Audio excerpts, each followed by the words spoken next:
Hello प्यारे बच्चों, फिर से स्वागत है एक बार आपका आपके और हमारे इस छोटे से प्यारे से चैनल काइनेटिक एकेडमी में। बहुत दिनों से बच्चों फिजिक्स की क्लास नहीं चली है, उसके लिए आई एम वेरी सॉरी। ठीक है, तो मैं किसी ज़रूरी काम में बिजी था। हमारा जो चैप्टर चल रहा था बच्चों, वो चल रहा था वेक्टर्स का, सदिशों का जो हमारा वेक्टर चल रहा था, उसमें हमने सदिशों का जोड़ना सीखा था। वैसे उससे पहले सदिश क्या हैं, कितने प्रकार के हैं, क्यों जरूरत पड़ती है सदिशों की, सदिश क्या हैं, अदिश क्या हैं, ये सब आपने बहुत अच्छी तरह समझ लिया था, है ना। उसके बाद हमने पढ़ा था सदिशों का योग, यानी कि जोड़ना, सदिशों को कैसे जोड़ा जाता है सदिशों को। फिर उसके बाद हमने पढ़ा सदिशों को घटाना, कैसे उसे घटाया जाता है, और सदिशों के योग पर हमने बहुत प्यारे प्यारे अच्छे अच्छे से न्यूमेरिकल किए थे। और आज हम सदिशों का घटाना, इस पर कुछ न्यूमेरिकल्स करते हैं, तो इससे ये सब क्लियर हो जाएगा। ठीक है, तो चलते हैं। सबसे पहले क्वेश्चन लिखते हैं। ठीक है बच्चों,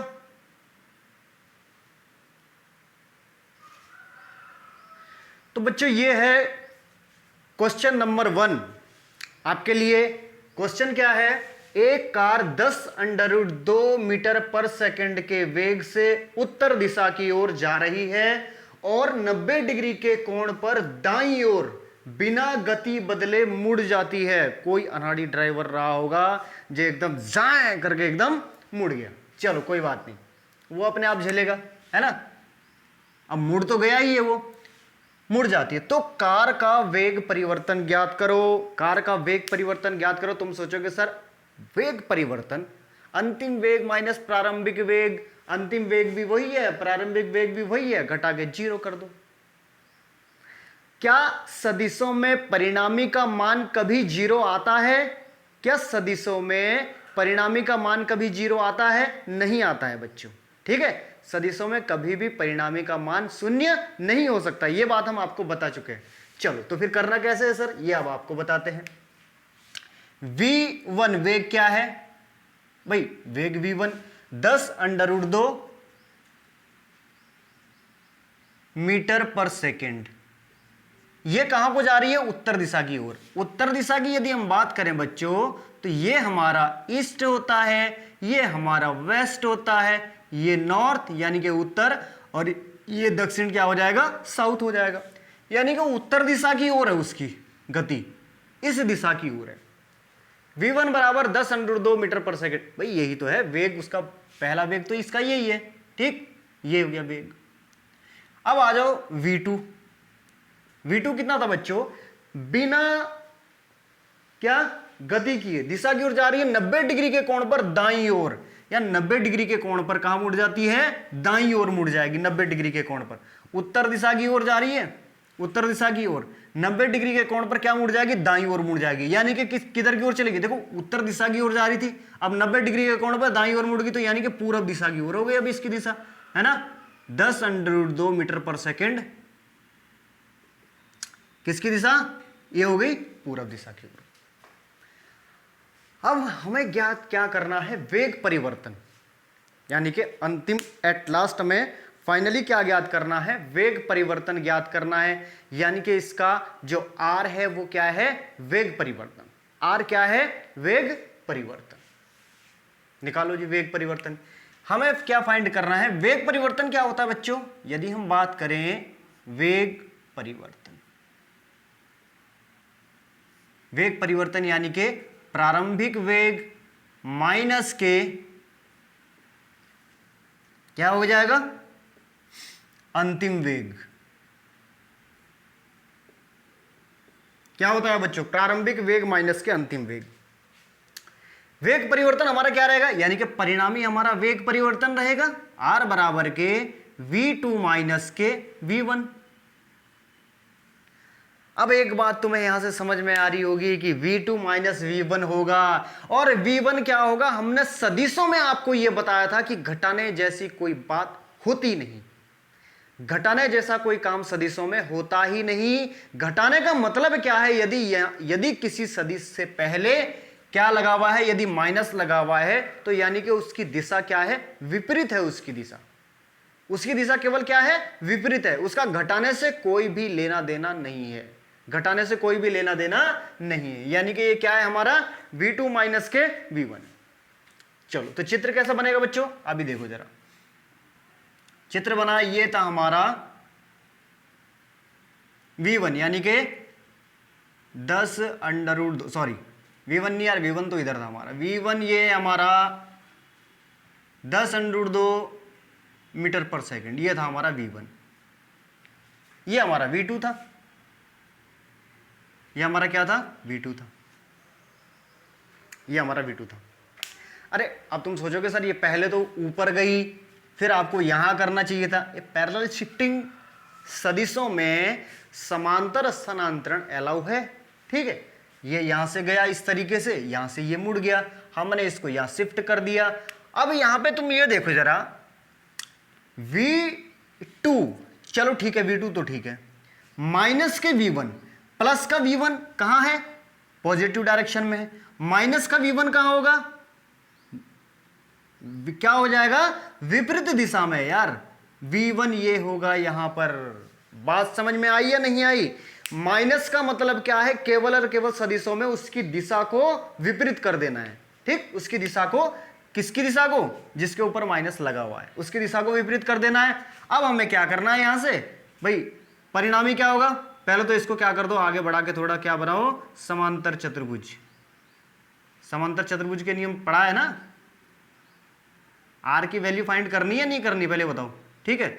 ये क्या है, ये भी 10 अंडर रूट 2 है, तो परिणामी हमारा क्या रहेगा, परिणामी हमारा ये रहेगा भाई। बहुत अच्छी तरह तुमने पढ़ा है कि समांतर चतुर्भुज में परिणामी कहां से, दोनों सदिशों के पूंछों के मिलान बिंदु से कहां से शुरू होता है और परिणामी आगे की तरफ बढ़ता है, ठीक है। ये आप पढ़ चुके हो, यानी कि ये हमारा परिणामी रहेगा।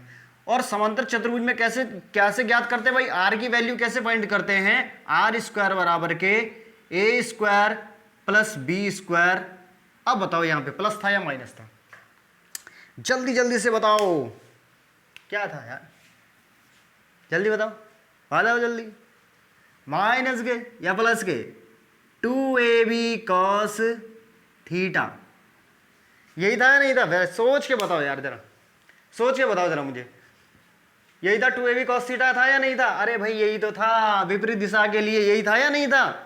सदिशों के घटाने में यदि हमें परिणामी का मान निकालना हो तो ये माइनस आता था, यहाँ पे आता था या नहीं आता था? जब हमने बताया था साइन 180 माइनस थीटा कितना होता है, साइन थीटा होता है, ये कोण क्या आ रहा था, कॉस 180 माइनस थीटा आ रहा था, तो इसलिए ये वैल्यू इस वजह से माइनस आई है, ना कि कहीं तुम सोचो कि ये माइनस यहाँ पे आया इस वजह से नहीं है। आई बस, अरे ये क्या है, ये इसके मैग्नीट्यूड है, क्या है, ए और बी की वैल्यू, परिमाण है, संख्या का मान है। आई बात समझ में? अरे यदि 10 किलोमीटर इधर चल रहा है, 10 किलोमीटर इधर चल तो रहा है ना, प्लस माइनस से क्या मतलब, प्लस माइनस से क्या मतलब, तो हमने डायरेक्शन पहले ही पता चल दिया हमें, यहाँ पे डायरेक्शन में मुड़ गया, प्लस माइनस का मतलब ही खत्म हो गया। बात समझ में आ गई? चलो वैल्यू, यानी कि यहां पे हमें क्या करना है, आर स्क्वायर बराबर के v1 का स्क्वायर प्लस के v2 का स्क्वायर माइनस के 2v1 v2 cos theta, 2v1 v2 cos theta रख दो बेटा, वैल्यू पुट कर दो cos थीटा। अरे यार यानी कि इन दोनों सदिशों के बीच का मान, इन दोनों सदिश, अब परिणामी के लिए देखो थीटा की वैल्यू हम वही रखेंगे जो ओरिजिनल हमारा v1 और v2, जो दोनों सदिश हमारे जो ओरिजिनल है, यानी कि विपरीत वाला नहीं, ये वाला और ये वाला। वैसे तो खैर यहां भी इन दोनों की वैल्यू क्या आ रही है, वही आ रही है, लेकिन हमने क्या कहा था उस समय पहले कि हम थीटा का मान क्या रखेंगे, जो v1 और v2 जो हमारे दोनों सदिशों के बीच की जो एक्चुअल वैल्यू है, थीटा का मान हम वही रखेंगे, ठीक है। चलो अब कर दो, v1 का मान कितना है भाई, 10 अंडर 2 है, 10 अंडर 2 का स्क्वायर प्लस के 10 अंडर 2 का स्क्वायर माइनस के 2, 10 अंडर 2 का फिर स्क्वायर हो जाएगा, ठीक है, कॉस 90। और कॉस 90 की वैल्यू कितनी होती है बच्चों, 0 होती है भाई। जो साइन 0 की वैल्यू होती है वो कॉस 90 की वैल्यू होती है, और साइन 0 की वैल्यू 0 होती है तो कॉस 90 की वैल्यू 0, तो ये पद तो वैसे भी खत्म हो गया, ठीक है। तो 10 अंडर 2 यानी कि 10 धाम 100 दूने 200, 200 प्लस के 200 कितना आ जाएगा बच्चों, 400, और 400 का आर की वैल्यू कितनी आ जाएगी, 20, आर की वैल्यू कितनी आ गई हमारी, 20 आ गई, ठीक है। अब यदि हम बात करें परिणामी की दिशा की बात करें, परिणामी की दिशा पहले पता चल रही है यार, परिणामी दोनों सदिशों के मध्य से होकर जाएगा, दोनों सदिशों के मध्य से होकर जाएगा। यहां पे देखा ना परिणामी क्यों होकर जाएगा दोनों से, क्योंकि दोनों का परिमाण समान है, इस वाले का V1 का भी और V2 का भी, इसलिए परिणामी की दिशा क्या होगी, परिणामी दोनों सदिशों के मध्य से होकर जाएगा। ठीक है, यदि बात की परिणामी की यदि बात करो, परिणामी चूंकि दोनों सदिशों के परिमाण समान है, परिमाण मतलब मैग्नीट्यूड, परिमाण समान है, अतः परिणामी मध्य से होकर जाएगा, मध्य से होकर जाएगा।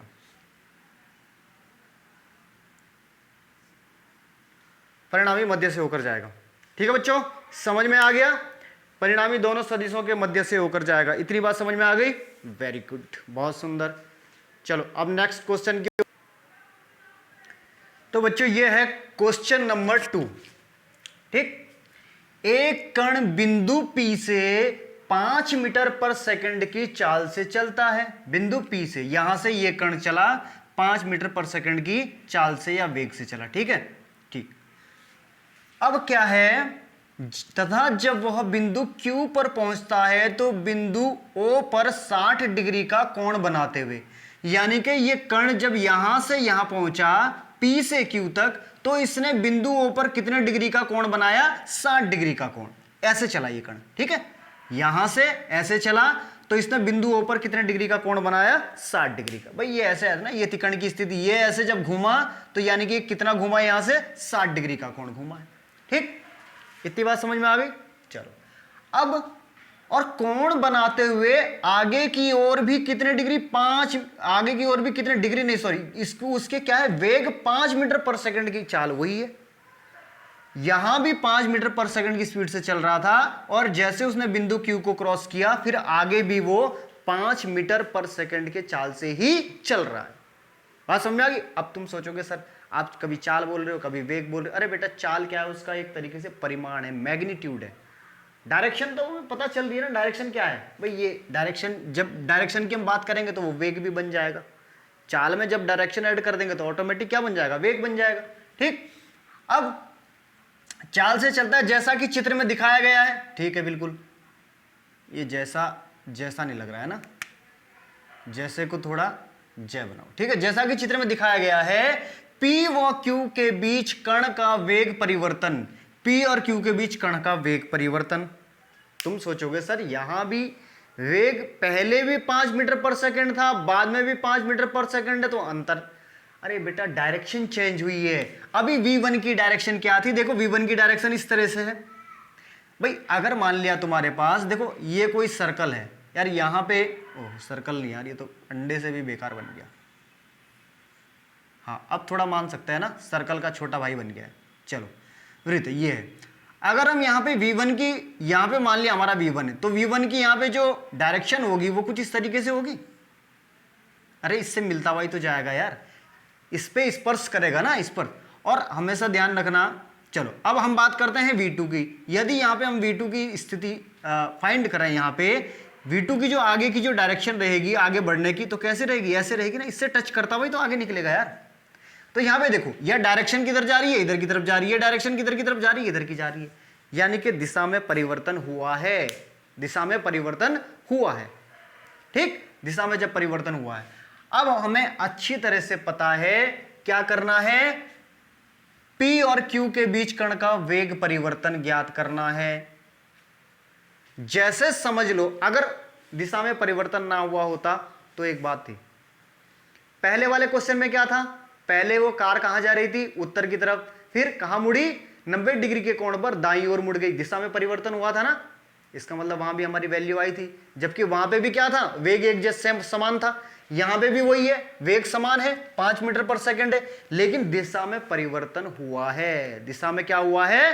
परिवर्तन हुआ है। तो यहां पे ऐसे मत सोचना कि वेग माइनस समान है, दोनों को घटा के 0 आ जाएगा, ऐसी गलती मत करना बेटा। परिणामी का मान कभी भी शून्य नहीं हो सकता। बात समझ में आ गई? यदि डायरेक्शन अलग अलग है तो, यदि डायरेक्शन अलग अलग है तो, इतनी बात समझ में आ गई? चलो अब हम ज्ञात करते हैं सॉल्यूशन। देखो अब परिणामी क्या रहेगा बेटा हमारा? परिणामी वही वेग परिवर्तन की दर, और वेग परिवर्तन की दर क्या रहेगी? यानी कि r की वैल्यू जो हमारी रहेगी v2 माइनस v1, यानी कि प्रारंभिक वेग में से क्या घटाएंगे? अंतिम वेग को। परिमाण तभी तो निकलेगा जब हम इसका मॉड निकालेंगे, जब हम इसका मॉड निकालेंगे। मॉड निकालने का मतलब क्या है कि इसकी वैल्यू कभी भी माइनस में नहीं आ सकती। ठीक, मॉड का मतलब ये है।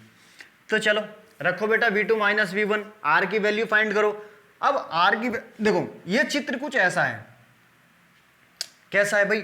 v2 अब यहां पे ऐसे है, v1 ये ऐसे है, और हमने देखो एक मान लें कि p से q तक कण ने वृत्ताकार पथ तय किया है। सबसे इंपॉर्टेंट जो चीज क्या है कि p से q तक कण ने वृत्ताकार मार्ग तय किया, वृत्ताकार पथ तय किया। ये इस तरीके से है। बात समझ में आ रही है नहीं आ रही? ठीक है, थोड़ी देर के लिए यदि तुम इसे भूल जाओ, ये वाला शायद हो सकता है चित्र में ना हो, पता नहीं मैंने बना दिया, चित्र में ना हो। अब देखो इस v1 को हम क्या करें, जैसे ये था इस तरीके से, ठीक इस तरीके से था, तो ये क्या थी? इस तरीके से स्थिति थी इसकी, है ना। यहां v1 किस तरीके से था? बिल्कुल सॉरी, v2 क्या था? बिल्कुल ऐसे था, v2 बिल्कुल ऐसे था। हमने इसको पैरेलल शिफ्ट कर दिया, हमने ये v2 को हम यहां ले आए। पहले v2 यहां था ना, पैरेलल शिफ्टिंग अलाउ है। पैरेलल शिफ्टिंग क्या है? अलाउ है। ठीक, अब ये इस तरीके से है, v2 को हम यहां ले आए, ये इस तरीके से आ गया v2। ठीक है, v2 को हम यहां ले आए। अब देखो जरा, यहां पे कोण कितना था? 60 डिग्री का था, ये कोण 90 डिग्री का बन गया है। बन गया नहीं बन गया? ये कोण 90 डिग्री का बन गया है। ये कोण कितने का बन गया है भाई? ये 60 और 90 कितने हो गए? 150। त्रिभुज के तीनों कोणों का योग कितना होता है? 180, तो ये 30 डिग्री का बन गया। इतनी बात समझ में आ गई? अब बात ध्यान देने वाली बात यह है कि ये वृत्ताकार मार्ग तय कर रहा है, ठीक है, वृत्ताकार पथ तय कर रहा है। ये इसकी क्या हो गई? त्रिज्या हो गई। कोई भी स्पर्श रेखा त्रिज्या के साथ कितने डिग्री का कोण बनाती है? 90 डिग्री का कोण बनाती है। कोई भी वृत्त की कोई भी स्पर्श रेखा त्रिज्या के साथ कितने डिग्री का कोण बनाती है? 90 डिग्री का कोण बनाती है। ठीक है, अब देखो ये वाली जो स्पर्श रेखा थी, ये वाली जो स्पर्श रेखा थी, इसने त्रिज्या के साथ कितने डिग्री का कोण बनाया? त्रिज्या क्या है? केंद्रीय है ना वो। ठीक है, ये त्रिज्या के साथ कितने डिग्री का कोण बनाया? 90 डिग्री का कोण। तो जब ये 30 का है तो यानी कि कितना हो जाएगा? 60 डिग्री का हो जाएगा, नहीं हो जाएगा? 60 डिग्री का हो जाएगा, नहीं हो जाएगा? अरे भाई ये पूरा कोण, ये पूरा जो बना है ये 90 डिग्री का कोण है। ये स्पर्श रेखा जो है त्रिज्या कौन सी है? ये वाली है। ठीक है, तो पूरा कोण कितने का बन रहा है? 90 डिग्री का। इस कोण का हमें पता चला है कि ये कोण कितने का? 30 का है, तो इसका मतलब ये 60 डिग्री का कोण होगा। बात समझ में आ रही है? और एक बात और ध्यान रखना, ये वाला कोण जो हमारा बना है पैरेलल शिफ्ट करके, ये हमेशा इसके बराबर होता है केंद्र पे जो बना कोण है, केंद्र पे बने कोण के समान होता है। कोण भी हमें पता चल गया। ठीक, अब हमें अब ये देखो जरा, देखो ये v1 था, ये v2 था। अभी डायरेक्शन किस तरीके से है? v2 ये क्या है हमारा? v1 है, ये है ना पॉजिटिव डायरेक्शन। अब इसकी नेगेटिव किधर होगी भाई? v1 इधर पॉजिटिव है तो यानी कि नेगेटिव किधर हो जाएगा भाई? यहां पे क्या है? देखो माइनस है ना, ऑपोजिट डायरेक्शन है, तो ये कैसे बनेगा? इस तरीके से बनेगा, कुछ इस तरीके से बन गया, यानी कि माइनस का v1, माइनस का v1 इधर रहेगा। अब यहां पे क्या है? बना दो समांतर चतुर्भुज वाला नियम। सबसे पहले समांतर चतुर्भुज को कंप्लीट करो। इस तरीके से कोई समांतर चतुर्भुज बनेगा, ये बन गया समांतर चतुर्भुज। ठीक, इसका परिणामी कहां होगा? ये होगा परिणामी। परिणामी इस तरीके से जाएगा। ठीक, आर की वैल्यू ये हो जाएगी, ये आर का मान रहेगा, परिणामी ये रहेगा। ठीक, और अब ध्यान देना, एंगल का तुम्हें पता चल चुका है, ओरिजिनल एंगल कितना है, V1 और V2 के बीच का एंगल कितना है, 60 डिग्री का एंगल है। V1 और V2 के बीच का एंगल कितना है, 60 डिग्री का है, ठीक। और वृत्ताकार पथ है, क्या है, वृत्ताकार पथ है। और चाल क्या है, समान है। चाल क्या है बच्चों, समान चाल है। इससे एक फार्मूला बनने वाला है, अभी उसी के बारे में जिक्र करेंगे, ठीक है। इससे एक फार्मूला बनने वाला है, पहले हम उससे रिलेटेड ये सवाल देख रहे थे इसीलिए, तो ठीक है। तो रख दो, आर का मान कितना आएगा बच्चों, भाई आर स्क्वायर बराबर होता है ए स्क्वायर प्लस के बी स्क्वायर, अरे यार थोड़ा ऊपर लिखते हैं, नीचे फिर जगह जो है ना, आर स्क्वायर बराबर होता है ए स्क्वायर प्लस के बी स्क्वायर माइनस के 2ab cos थीटा। अब बार बार फार्मूला नहीं लिखेंगे यार, छोटे बच्चे नहीं हो तुम अब, ठीक है। चलो, ये आ गया हमारा V1 का मान कितना था, 5 का स्क्वायर प्लस के वही 5 का स्क्वायर माइनस के 2 और 5 पंजे 25 कॉस कितना था, 60 डिग्री। कॉस 60 का मान कितना होगा, 1/2। डायरेक्ट कर दूं, नहीं यार चलो ठीक है कर देता हूं, है ना। कॉस 60 का मान ध्यान रखना, या कॉस 60 आएगा। हो चलो कोई बात नहीं, कॉस 60 1/2 लिख दिया भाई मैंने यहाँ, ठीक है ना। ध्यान करना, कहीं ऐसा मत सोचना कि सर आपने कॉस 60 की वैल्यू 1/2 रख दी है, ठीक। यहाँ पे सॉरी कॉस थीटा की वैल्यू 1/2, थीटा नहीं बेटा, मैंने यहाँ डायरेक्ट कर दिया है, कॉस 60 आना था यहाँ पे। चलो कोई बात नहीं है, अभी डायरेक्ट जैसा कोई खेल नहीं खेला जाएगा, फिर तुम बोलोगे सर आपने ये क्या कर दिया। V1 का स्क्वायर प्लस के V2 का स्क्वायर माइनस के 2V1 V2 cos 60। अब ठीक है, तो 5 का स्क्वायर 25 प्लस के 25 माइनस के 2 गुणा 25 और cos 60 का मान 1/2, 2 से 2 खत्म हो गया, 1 25 से 1 25 मर गया, कितना बच गया 25। आर स्क्वायर बराबर 25, तो कितना हो जाएगा, आर की वैल्यू कितनी आ गई, 5 आ गई।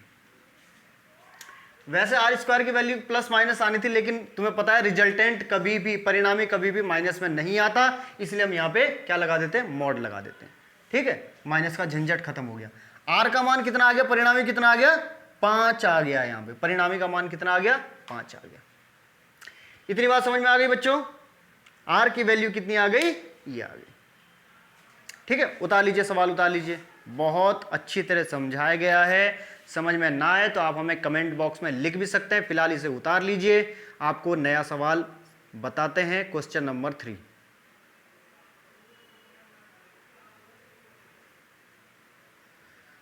तो क्वेश्चन नंबर 3 है बच्चों, एक कण एक वृत्तीय पथ पर, देखो अभी इससे रिलेटेड क्वेश्चन हमने करवाए थे ना पीछे, वृत्तीय पथ पर घूम रहा था। अब इस क्वेश्चन को कराने का मतलब ही यही है कि हम इसके लिए एक शॉर्टकट फार्मूला ढूंढ रहे हैं, ठीक। शॉर्टकट फार्मूला ढूंढ रहे हैं, तो ऐसा फार्मूला डेराइव करें जो हमें इतना लंबा झंझट ना देखना पड़े, एक छोटा सा फार्मूला और उसमें मान फिट किया, क्योंकि एक समान वृत्तीय गति से घूम रहा है। वेग पहले भी वही है, सॉरी हाँ, वृत्तीय गति क्या थी, गति समान थी ना, वेग पहले भी वही था उसका घूमने का, यहां से इसी वेग से, यहां से भी इसी वेग से घूम रहा है, तो यानी कि क्या उसकी चाल क्या है, समान है। चाल कह लो तुम, वेग कह लो, जब वो समान है और वृत्ताकार मार्ग पर गति कर रहा है, तो उसके लिए हमें कोई एक ऐसा फार्मूला डेराइव करें जिससे हम मान रखें और तुरंत जो हमारा उत्तर मिल जाए हमको, ठीक। तो एक कण एक वृत्तीय पथ पर एक समान गति से घूम रहा है या गति कर रहा है, उसका वेग v है। जब वह कण केंद्र पर थीटा कोण अंतरित करे तो उसका वेग परिवर्तन कितना होगा, वेग v है। अब यहां पे कंफ्यूज मत हो जाना कि सर आपने पहले तो 5 मीटर पर सेकंड था पहले वाले सवाल में, v1 का मान फिर v2 भी 5 मीटर, अरे था तो समान ही था, तो एक ही बात तो है कि क्या है, वेग v है। चलो अब हमें क्या करना है, वही वेग परिवर्तन की दर है ना, वेग परिवर्तन कितना होगा, तो वेग परिवर्तन कितना होगा बच्चों, वेग परिवर्तन प्रारंभिक वेग माइनस के अंतिम वेग, अंतिम वेग माइनस के प्रारंभिक वेग, ठीक। v2 माइनस के v1, ये हमारा क्या हो जाएगा, रिजल्टेंट हो जाएगा, परिणामी हो जाएगा, यही तो निकालना है हमें, परिणामी, ठीक। अब हम इसके लिए देखो, यदि हम इसके लिए फिगर बनाएं तो क्या है, v1 की डायरेक्शन ये है, ये हमारी v1 की डायरेक्शन है, ये हमारी क्या है v2 की डायरेक्शन। यदि हम इसे पैरेलल शिफ्ट करें यहां पे, ये v2 की डायरेक्शन है हमारी, है ना, ये v2 की डायरेक्शन है। अब हमारे पास क्या है, लेकिन v1 माइनस में है तो v1 की ये इधर आ जाएगी दिशा, वही ऑपोजिट हो जाएगा ना। अब v1 की डायरेक्शन इधर हो जाएगी, v1 माइनस का, ठीक। परिणामी कहां, v1 और v2 के बीच से होकर जाएगा। पहले तो हम क्या करेंगे, इसको समांतर चतुर्भुज के नियम से पहले हम क्या कर देते हैं, समांतर चतुर्भुज बना लेते हैं। ये है,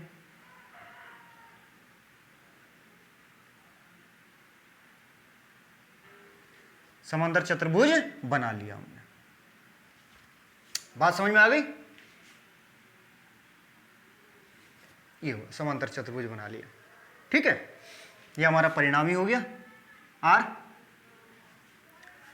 ये तुम्हें पता है कि समांतर चतुर्भुज में हम किस तरीके से बनाते हैं सदिश, ताकि पूंछ से पूंछ मिलनी चाहिए, दोनों सदिशों की पूंछ से पूंछ मिली, और जहां पे इन दोनों की पूंछ मिली वहां से हमारा परिणामी शुरू होता है, ठीक है, वहां से हमारा परिणामी आगे बढ़ता है।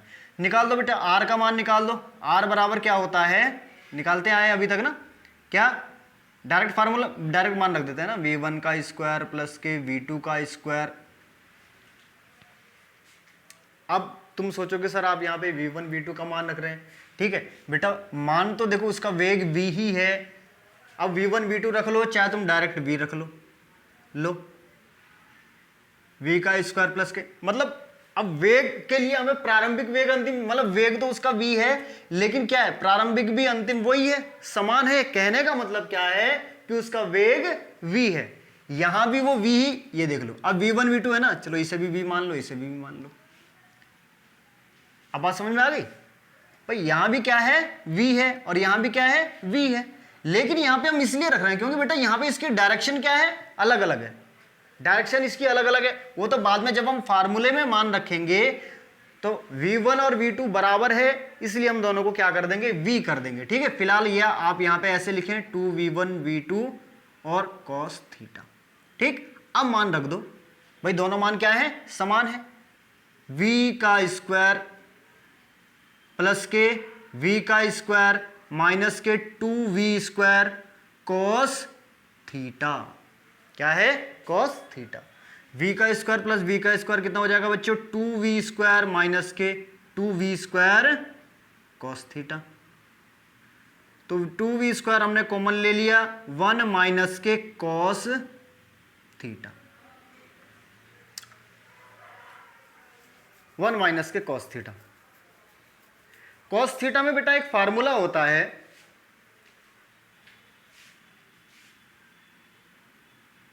cos 2 थीटा बराबर क्या होता है,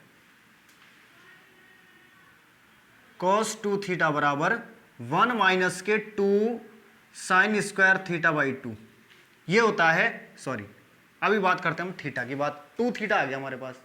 जब हम इसे cos थीटा, अब तुम सोचोगे सर आपने यही फार्मूला क्यों लगाया, हमने यही फार्मूला इसलिए लगाया क्योंकि यहां से हमें r की वैल्यू निकालनी है, हम यहां पे स्क्वायर लाना चाहते हैं, हम यहां पे स्क्वायर लाना चाहते हैं। तो जब ये वाली वैल्यू पुट करेंगे, जैसे ही हम इसकी जगह ये वाली वैल्यू पुट करेंगे, एक से एक हमारा खत्म हो जाएगा। बात समझ में आ रही है? वैसे तो क्योंकि इसका formula 2 cos square theta minus 1 भी होता है, लेकिन उसका यहाँ पे कोई काम नहीं है, क्योंकि जब -1 रखेंगे हम तो ये माइनस पहले बाहर है तो +1 हो जाएगा, 2 और जुड़ जाएगा इसमें। बात समझ में आ रही है? तो इसे भी थोड़ा दिमाग लगा के रखना पड़ता है, ठीक है। अब 2 थीटा है, तो जैसे हम वैल्यू cos थीटा की फाइंड करेंगे तो थीटा का यानी कि 2 थीटा का आधा करेंगे तो यहाँ भी थीटा बाई 2 हो जाएगा, 1 माइनस के 2 साइन स्क्वायर थीटा बाई 2, ये हो जाएगा। यही वैल्यू तुम यहाँ पे पुट करो, cos थीटा की ये वैल्यू यहाँ पुट कर दो, 2v स्क्वायर 1 माइनस के, देखो ये 1 तो माइनस हो गया, ये क्या हो गया, प्लस हो गया, 2 साइन स्क्वायर थीटा बाई 2, 1 से 1 खत्म हो गया, 2 दूने कितना हो गया, 4 v स्क्वायर और साइन स्क्वायर थीटा बाई 2। अब मजा आया? ठीक, आर स्क्वायर की मान था। अब जब हम आर की वैल्यू करें, आर की वैल्यू निकालेंगे तो इसका क्या आ जाएगा, रूट आ जाएगा, और हमने मॉड लगा दिया ऊपर से तो माइनस का चिन्ह तो अपने आप ही खत्म हो गया, समझ लो। तो ये आ गया 2v sine theta by two. क्या आ गया हमारे पास? 2v sine theta by two. तो अब यहां से हमें एक चीज का पता चलता है कि यदि हमारे पास कोई कण ऐसा हो जो वृत्तीय गति कर रहा हो और एक समान चाल से घूम रहा हो, एक समान चाल से घूम रहा हो, और उसे यह पूछा जाए कि उसके प्रारंभिक वेग और जो दूसरा वेग था उनके बीच अंतरित किए गए कोण का मान कितना होगा, तो हम क्या उसके सॉरी वो हमारे पास थीटा यदि हमारे पास ये दिया हुआ हो और दोनों वेग क्या हो? समान हो, वृत्तीय गति कर रहा हो, थीटा का मान गिवन है, तो हम वहां पे वेग परिवर्तन की दर इजीली फाइंड कर सकते हैं। फार्मूला आ गया हमारे पास, क्या आ गया? आर बराबर के कितना आ गया? 2v sine theta by two. 2v sine theta by two. बात समझ में आ गई? 2v sine theta by two. यदि हम पिछले सवाल पे नजर डालें, ठीक, तो हमारा पिछले सवाल में जो मान था, थीटा का मान कितना था बच्चों हमारा पिछले सवाल में? थीटा का मान हमारे पास 60 डिग्री था, है ना? 60 डिग्री था। और v1 v2 की वैल्यू कितनी थी? यानी कि v1 और v2 की वैल्यू कितनी थी? 5 मीटर पर सेकंड था। 5 मीटर पर सेकंड था। 5 मीटर पर सेकंड। थीटा बराबर कितना था? 60 डिग्री था। अरे 60 ही डिग्री तो था थीटा बराबर, ठीक। जब वो कण P से Q तक चला, उसने 60 डिग्री का कोण बनाया केंद्र से। जब मैं बता रहा था देखो केंद्र पर बना हुआ कोण और ये स्पर्शी के साथ बना हुआ कोण जो क्या है? एक समान है, तो वो थीटा। अब हम यहाँ पे देखो यदि हम मान रखते, यदि ये वाला फार्मूला अप्लाई करते वहां पे, तो 2v कितना है? 5 है, और साइन थीटा बाई टू, ये वाला फार्मूला यदि मैं अप्लाई करते हैं, साइन थीटा यानी कि 60/2, तो 2 गुणा 5 और साइन ये कितना बच गया? 30। साइन 30 का मान 1/2, 2 से 2 खत्म, कितना आ गया? 5। देखो उत्तर देख लो, पिछले सवाल का कितना होगा? 5 होगा उत्तर। परिणामी कितना आया था हमारा? 5 आया था, ठीक है। तो वेग परिवर्तन की दर 5 मीटर पर सेकंड आई होगी, ठीक है बच्चों। ये छोटी छोटी चीजें ध्यान रखा करो। चलो अब ये अच्छी तरह तुम्हें समझ में आ चुका होगा, ठीक। एक लास्ट सवाल करवाते हैं बच्चों आपको, ठीक है। इसे उतार लीजिए जल्दी जल्दी से, बहुत सुंदर सवाल है, बहुत प्यारा सवाल है, ठीक है। तो चलते हैं नेक्स्ट सवाल की ओर, क्वेश्चन नंबर 5, और आज का लास्ट क्वेश्चन है, उसे बहुत अच्छी तरह समझना है, ठीक है।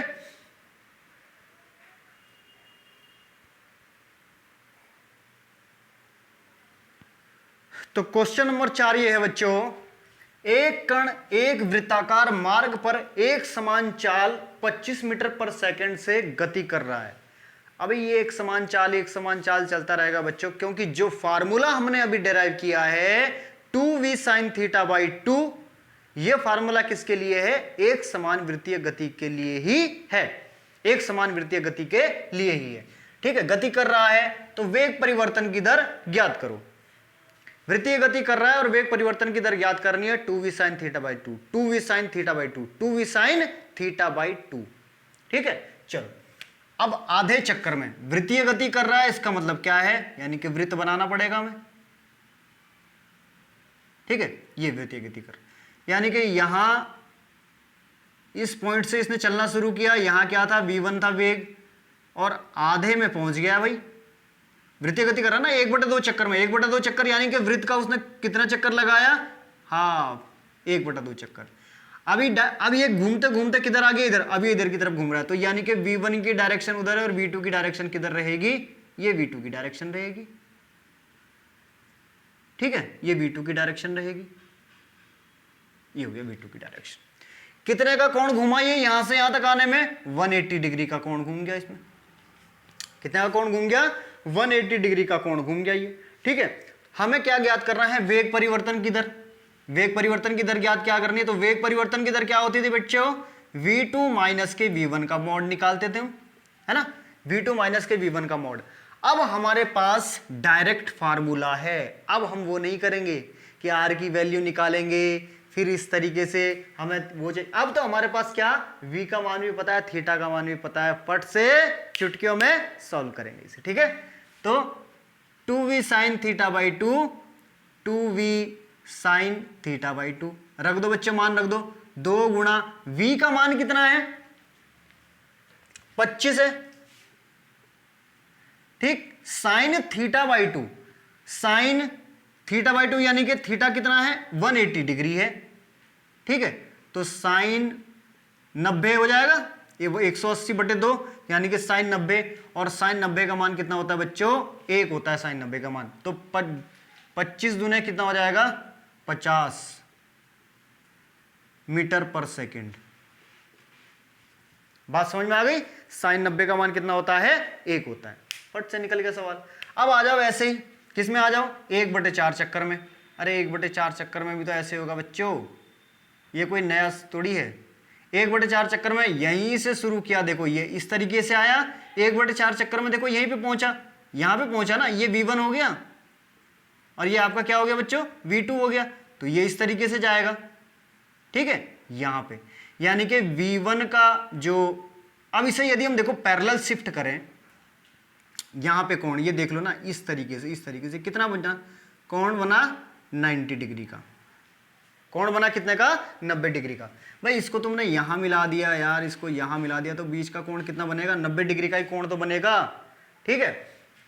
फार्म वही। अब वेग परिवर्तन की दर ज्ञात करनी है, V2 माइनस के V1 बराबर वही 2V साइन थीटा बाई 2 बराबर 2V कितना है 25 गुणा साइन थीटा बाई 2।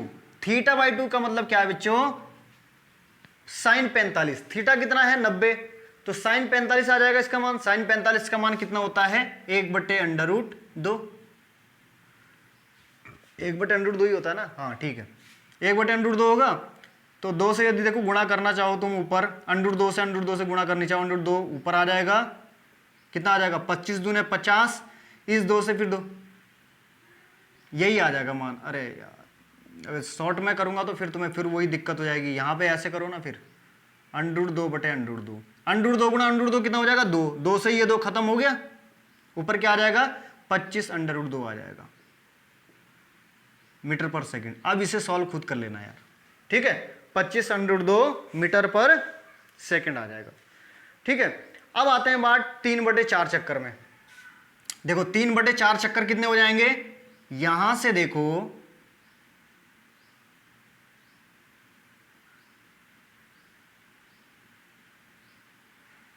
3/4 चक्कर की हम बात करें, V1 तो हमारा यही है, यहां से शुरू किया, इस तरीके से V1 हो गया, ठीक।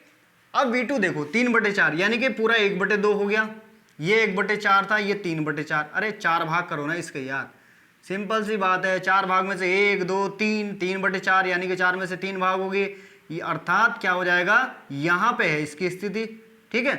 तो इसे मिटा दें हम, इसे मिटाना पड़ेगा वरना कहेंगे यार तुम्हें इतनी सी बात भी नहीं आती, ठीक है, ये हो गया। अब इसकी स्थिति किधर रहेगी, ये रहेगी, इस तरीके से रहेगी। V2 हमारा ये हो गया। अब इन दोनों के बीच का कोण कितना हो गया, देखो इसको हमने कहां से मिला दिया, केंद्र पे मिला दिया दोनों को, फिर भी हमारा 90 डिग्री का कोण बना, यही मान आएगा। V2 माइनस के V1 का मॉड हमें ज्ञात करना है, तो वही 2V साइन थीटा बाई 2 बराबर के वही आ गया 25 मीटर पर सेकंड, 25 मीटर पर सेकंड आ गया। अब आ जाओ 2/5 चक्कर में, यहां पे थोड़ा तुम्हारे लिए टफ हो सकता है बच्चों। 2/5 चक्कर में, 2/5 चक्कर, अब बताओ कितने का कोण बनेगा, अब पता चलेगा तुम्हें। पॉइंट 1 तो यहीं से शुरू हुआ, V1 V2, अब देखो जरा V2 फाइंड करो, ठीक है, V2 फाइंड करो जरा, V2 फाइंड करो, V2। हाँ तो बच्चों ये था 2/5 चक्कर में, ठीक है। बाहर कोई गेट पे आ गया था तो इस वजह से थोड़ा डिस्टरबेंस हो गया, ठीक है।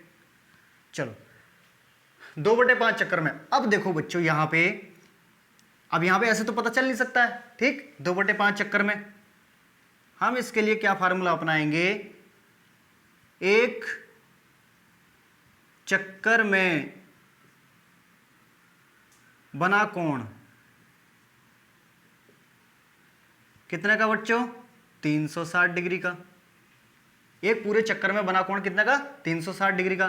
तो हमारे पास कितने चक्कर हैं, 2/5 चक्कर में कितने डिग्री का कोण बनेगा, 360 गुणा 2/5, 5 सत्ते 35, ठीक, और 36 में से 35 गए, बचा 1, 1 0, 10, 5 दूने 10, 72 दूने कितना हो जाएगा, 144 डिग्री।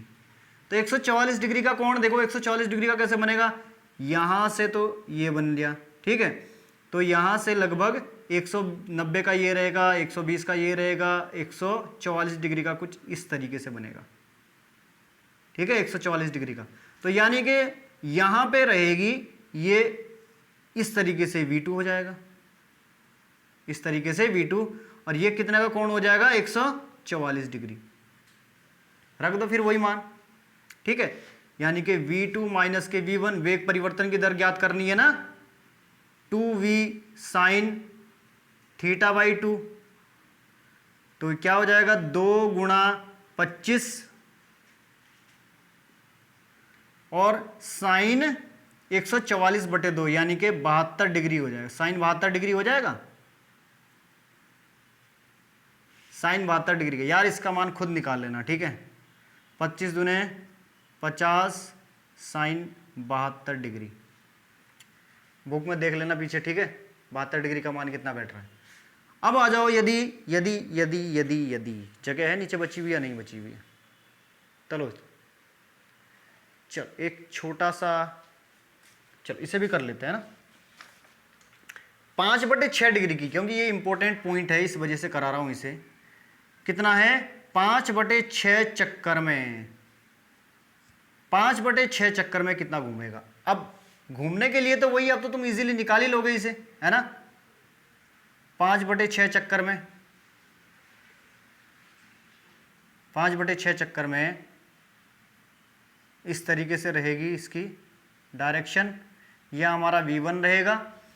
5/6 चक्कर में, वही एक चक्कर में कितने, एक चक्कर में कितने डिग्री का कोण घूमता है, 360 डिग्री का। तो 5/6 चक्कर में कितने घूमेगा बच्चों,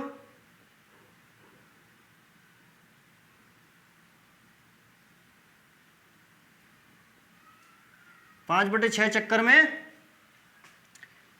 5/6 गुणा 360, 6 से काट दो इसे, 6 चंग 36, 6 0 0, 60 डिग्री का कोण घूमेगा, 60 डिग्री का कोण, सॉरी 6 पंजे 300 डिग्री का कोण आ गया भाई, कहाँ 60 डिग्री की बात कर रहे हैं हम, 300 डिग्री का ये कोण है इसका। देखो यहाँ कितना आ रहा है, 180 का, यहाँ कितना आ रहा है, 270 का, तो 300 का, यानी कि पूरा 360 का होता है, तो इसका मतलब 60 डिग्री का कोण घटा दो ना यार इसमें से, ये आ रहा होगा लगभग, ठीक है, ये आ गया यहाँ पे कितने का, 300 डिग्री का कोण। तो यानी कि ये हमारा कितना बच गया, 60 डिग्री का कोण बन गया, ये बच गया जो हमारा, ठीक है, ये इसकी डायरेक्शन V2 की इस तरीके से हो जाएगी। पॉइंट क्या होगा ना, तो ये पॉइंट आगे इसी तरीके से तो जाएगा, ये स्पर्श करता हुआ है ना। अब यहां पे बस एक बात का ध्यान देना बच्चों, यहां पे तुम जो है जो 2V sin θ/2 क्या है, हम फार्मूला जो हम इसमें अप्लाई करते हैं वो फार्मूला कौन सा अप्लाई करते हैं, 2V sin θ/2, ठीक है, 2V sin θ/2 यानी कि V2 माइनस के V1 का मॉड 2V sin θ/2, यही फार्मूला अप्लाई करते हैं हम यहाँ पे थीटा का मान। अब तुम सोचोगे थीटा का मान कितना रखना, 300, ये गलती मत करना। दोनों कोण में यदि कभी ऐसी परिस्थिति आ जाए तो देख लेना कि छोटा कोण कौन सा बच रहा है तुम्हारे पास। देखो 144 था यहाँ पे, 90 था यहाँ पे, ये कोण ऑलरेडी छोटे हैं, यानी कि आधे से कम है ना। पूरा कोण कितने का घूमते हैं, 360 का, 360 का आधा कितना हो जाएगा, 180, 180 से कम है ये कोण, ठीक है। लेकिन हमारा ये वाला कोण 180 से ज्यादा है 300 का, तो छोटा कोण कौन सा बैठ रहा है, 60 डिग्री का। तो यहां पे जो थीटा की वैल्यू रखेंगे हम वो रखेंगे 60 डिग्री। ये बहुत इंपॉर्टेंट पॉइंट है, इसको ध्यान करना, ठीक है। ये क्या है, sin θ/2, तो रख दो 2 इंटू 25 यानी कि 25 है उसका मान, वेग का मान, और sin θ/2 यानी कि 60/2, 60/2 का मान कितना आ जाएगा, वही आ जाएगा कितना जो शुरू में था। शुरू में क्या आया था, नहीं शुरू का तो ये था साइन 30 आ जाएगा। साइन कितना आ जाएगा? 30 डिग्री आ जाएगा। साइन 30 का मान कितना होता है? 1/2 बराबर के 2 गुणा 25 गुणा 1/2, 2 से 2 खत्म हो गया, कितना आ जाएगा? 25 मीटर पर सेकेंड। 25 मीटर पर सेकेंड। तो ये थे बच्चों आज के सवाल। ठीक है, सदिशों का घटाना या सदिशों को घटाना, इससे रिलेटेड हमारे न्यूमेरिकल बच गए थे जो आज लेक्चर नंबर 8 में खत्म हो चुके हैं। अब आगे सदिशों की गुणा, उनसे रिलेटेड न्यूमेरिकल आएंगे।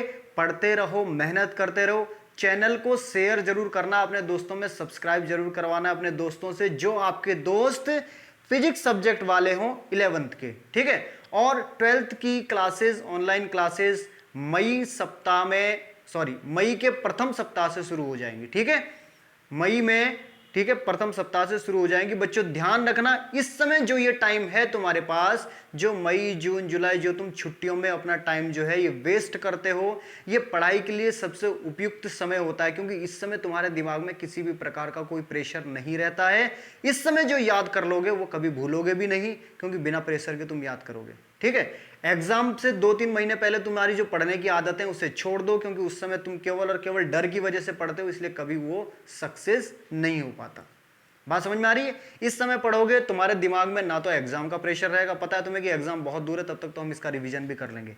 अभी से पढ़ना शुरू करोगे, मई जून से पढ़ना शुरू करोगे, तो तुम्हारा बेटा रिवीजन भी 2-3 बार हो जाएगा और बिल्कुल कॉन्फिडेंट हो जाओगे अपने आप में, अब कहीं से आ जाए कोई भी क्वेश्चन। वरना एग्जाम में फिर वही अपना मॉडल पेपर लोगे, गैस पेपर लोगे, उसमें से पढ़ना शुरू करोगे। ऐसे पढ़ के कोई फायदा नहीं, यदि तुम्हें विज्ञान को सीखना है तो।